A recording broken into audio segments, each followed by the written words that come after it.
दुनिया के 10 सबसे खूबसूरत जानवरों में एक ऐसे जानवर का नाम आता है जिसे कुदरत ने इतना खूबसूरत बनाया है कि उसे छूने का तो हर किसी का मन करेगा, लेकिन कोई भी इंसान उसे चाहकर भी छू नहीं पाएगा, क्योंकि कुदरत ने उसे जितना खूबसूरत बनाया है उतना ही ज्यादा खूंखार भी बनाया है। जिस खूंखार और खूबसूरत जानवर की मैं बात कर रहा हूँ उसे दुनिया जानती है बंगाल टाइगर के नाम से, जो कि कुछ इस तरह के दिखते हैं। पर पता नहीं शायद कुदरत को इनकी खूबसूरती पर भी संदेह हो गया होगा, इसीलिए उसने इनकी इस प्रजाति में भी फेरबदल करके और एक टाइगर को डिजाइन किया और बना दिया एक सफेद टाइगर, जिसका जन्म हुआ 1951 में सीधी जिले के बरगढ़ी जंगल में। आज के इस वीडियो में हम एक ऐसे पिता के बारे में जानेंगे जिसकी संतानें पूरी दुनिया में फैली हुई है। इसके अलावा जानेंगे कि वो सफेद टाइगर जंगल में मिला कैसे, उसका नाम क्या रखा गया और उसने कैसे पूरी दुनिया का ध्यान अपनी ओर आकर्षित किया। गाइस, अगर आपने अभी तक फैक्ट लिमिटेड चैनल को सब्सक्राइब नहीं किया है तो चैनल को सब्सक्राइब कर लीजिए, साथ ही साथ बेल आइकन को भी दबा दीजिए ताकि इसी तरह की इंटरेस्टिंग वीडियोस की नोटिफिकेशन आप लोगों तक सबसे पहले पहुंच सके। 27 मई 1991 में रीवा के राजा मार्तंड सिंह के यहाँ जोधपुर के राजा अजीत सिंह शाही दावत पर आए थे, जिसके बाद वे अपने कुछ सैनिकों के साथ सीधी के जंगलों में शिकार पर निकल गए। हथियारों से लैस इंसानों को जंगल में आते देख कुछ जंगली जानवर भागने लगे तो कुछ छुप गए। राजा मार्तंड सिंह का टारगेट था एक बाघिन, जो कि बदकिस्मती से उसे नजर भी आ गई, और वो इसीलिए भी नजर आ गई क्योंकि उसके साथ थे उसके 3 बच्चे, जिन्हें खतरे का आभास होते ही वे भाग गए। जिनमें से एक बच्चा था सबसे अनोखा, जो कि सबकी नजरों को धोखा देकर न केवल मौके से फरार हो गया बल्कि एक गुफा में जाकर छुप भी गया। जंगल में जब कभी भी बाघिन के बच्चों के तरफ कोई खतरा बढ़ता है तो सबसे पहले बाघिन सामने आकर उस खतरे का न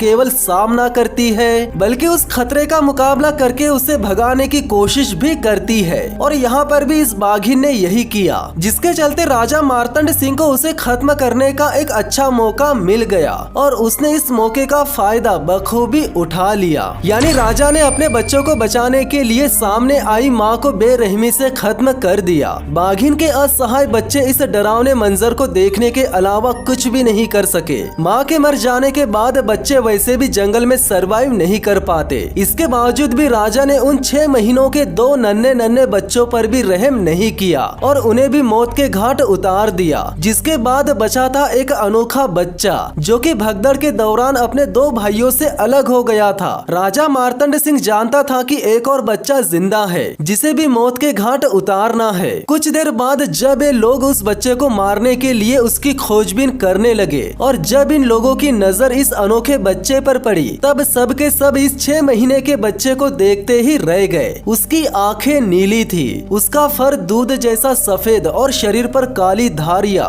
मानो कुदरत ने उसे इस दुनिया में स्पेशली रेडी करके भेजा हो। इस बच्चे की असीम खूबसूरती को देखते ही हर किसी की नजर कुछ पल के लिए इस बच्चे पर जम सी गई और राजा के मन में इस बच्चे के प्रति जो इसे मारने की चाह थी वो तुरंत ही प्यार में बदल गई। यानी राजा ने अपना इरादा बदलकर इसे अपने साथ अपने महल में ले जाने का फैसला किया। राजा मार्तंड सिंह ने टाइगर के इस सफेद बच्चे को जिंदा छोड़कर कोई मेहरबानी या एहसान नहीं किया। यहाँ इस बच्चे पर अगर किसी ने एहसान किया तो वो है कुदरत। अगर कुदरत ने इसका रंग रूप बदला नहीं होता तो राजा मार्तंड सिंह इस 6 महीने के मासूम बच्चे को भी मौत के घाट उतार देता। नगर में जब इस बात का पता चला कि राजा मार्तंड सिंह को जंगल में बाघ का एक सफेद बच्चा मिला, तब ये खबर किले के आसपास के गांव में आग की तरह फैल गई और हर एक व्यक्ति के मन में उस सफेद बच्चे को देखने की चाहत जाग गई। जब उसे पहली बार गोविंदगढ़ किले में लाया गया तब हर तरफ ये एक चर्चा का विषय बन गया। सफेद बच्चे के लिए किले में रहने की सारी व्यवस्था की गई और उसकी देख रेख में काफी सारे इंतजाम भी किए गए। जिसके बाद इस अनोखे बच्चे की खूबसूरती को देखने के लिए जिन लोगों की भीड़ जमा हुई थी उन लोगों को भी इसकी खूबसूरती के दीदार हो गए। किले में कुछ दिन बीतने के बाद इस नन्हे बच्चे का नाम मोहन रख दिया गया, जो कि दिन पर दिन न केवल देश में बल्कि विदेशों में भी मशहूर होता गया। कुछ महीनों बाद जब मोहन ने बचपन को पीछे छोड़कर जैसे ही जवानी में कदम रखा, वैसे ही वो गोविंदगढ़ किले से भाग गया। इससे पहले कि वो भागकर गायब हो जाए, उसे दोबारा से पकड़कर किले में ला लिया गया। अकेला होने की वजह से वो अक्सर उदास रहता था। हालांकि कभी कभी राजा मार्तंड सिंह अपनी बालकनी से बॉल फेंककर उसके साथ खेल लिया करता था, लेकिन ये उसकी उदासी का हल नहीं था। जिसके बाद राजा मार्तंड सिंह ने किले में एक बेगम नाम की बाघिन ला ली, जिसके बाद वे दोनों साथ में रहने लगे। मोहन को लेकर और एक बात कही जाती है कि वो रविवार को खाना नहीं खाता था। इसके पीछे का रहस्य क्या है ये किसी को नहीं पता। हालांकि कई बार उसे संडे को खाना देने की कोशिश भी की गई, इसके बावजूद भी वो खाना नहीं खाता था। दिन पर दिन मोहन की पॉपुलैरिटी को देखकर राजा मार्तंड सिंह ने सोचा कि मोहन के अलावा दुनिया में और भी व्हाइट टाइगर्स होने चाहिए, जिसके चलते व्हाइट टाइगर्स की संख्या बढ़ाने के लिए राजा ने मोहन की मेटिंग बेगम नाम की बाघिन से कराई, ताकि व्हाइट टाइगर्स जन्म ले सके। हालांकि बेगम ने न केवल एक बार बल्कि 3 बार बच्चों को जन्म दिया, पर बदकिस्मती से एक भी बार व्हाइट टाइगर ने जन्म नहीं लिया। जिसके बाद फिर एक बार 30 अक्टूबर 1958 को मोहन की मेटिंग राधा नाम की बाघिन से कराई गई। जिसके बाद राधा ने जिन 4 बच्चों को जन्म दिया, उन्हें देखकर पूरे गोविंदगढ़ किले में एक खुशी की लहर सी दौड़ गई, क्योंकि इस बार 1 या 2 नहीं बल्कि जन्म लेने वाले चारों के चारों बच्चे सफेद थे। इस खबर को सुनकर पूरा रीवा तो खुश हुआ ही था, साथ ही साथ इन सफेद बच्चों के जन्म की खुशी में जश्न भी मनाया गया। इसके अलावा राजा मार्तंड सिंह ने न केवल सभी गांव वालों को दावत दी, बल्कि चारों बच्चों का नामकरण भी कराया। भाई का नाम रखा राजा और बाकी 3 बहनों का नाम रखा रानी, सुकेशी और मोहिनी। जिसके कुछ दिनों बाद अमेरिका के तत्कालीन राष्ट्रपति की इच्छा के बाद मोहिनी को 5 दिसंबर 1960 को